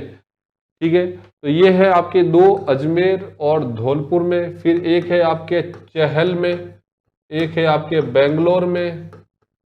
चहल हिमाचल प्रदेश में है, बेंगलोर कर्नाटक में है, और एक है बेलगांव। ये कहां पर है? बेलगांव। ठीक है। तो ये 5 मिलिट्री स्कूलों में से 2 आपके राजस्थान में, कहां पर? अजमेर और धौलपुर। और चहल कहां पर है? ये हिमाचल प्रदेश एचपी में है। कहां पर है? हिमाचल प्रदेश में। अगला प्रश्न है, डीएमआरसी जोधपुर का पूर्ण रूप क्या है? डीएमआरसी जोधपुर का पूर्ण रूप क्या है? तो यह है डेजर्ट मेडिसिन रिसर्च सेंटर। क्या है? Desert medicine research centre, DMRC. अगला है, कोपेन के जलवायु वर्गीकरण के अनुसार झुंझुनू जिले की जलवायु किस कोटि में रखी जा सकती है?